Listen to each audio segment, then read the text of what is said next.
তো আমি হচ্ছে এবছরের এইচএস ক্যান্ডিডেট। তো আমি সবেমাত্র এক্সাম দিয়ে এলাম। আমি এখন সেটা নিয়ে কিছু বলবো না। আমি জানি অনেক তর্ক বিতর্ক আছে এইচএস নিয়ে, আমি ওটা নিয়ে কিছু বলতে আসিনি। আমি কথা বলতে এসেছি আমার ইনস্টাগ্রাম আর ফেসবুকের ফিড নিয়ে। মানে কেন ভাই? আমি একটুখানি স্কুল থেকে এসে ভাবলাম যে একটু রিল্যাক্স ফিল করবো, তাই জন্য আমি ফোনটা খুললাম, খুলে ভাবলাম যে একটু স্ক্রোল করি।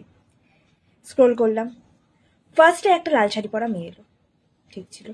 তারপরে আরও একটা লাল শাড়ি পরা মেয়ে এলো, ঠিক ছিল। তারপরে পরপর স্ক্রোল করছে, সবাই লাল শাড়ি পরে দাঁড়িয়ে আছে। ভাই আমার ফিডে ম্যাক্সিমাম লাল শাড়ি এসেছে, তাই জন্য আমি লাল শাড়ির কথা বলছি, নাহলে অন্য শাড়ি পরেও দাঁড়িয়ে আছে, কিন্তু ব্যাকগ্রাউন্ডটা এক, আর সবার মাথায় ফুল গোজা। কেন ভাই, কেন?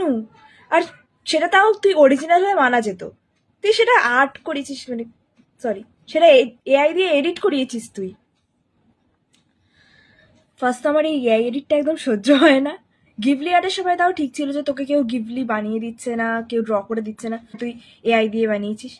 কিন্তু এটা কি ভাই, কি চলছে, এটা কি ট্রেন্ড? আমার মাথা যন্ত্রণা করছে জাস্ট।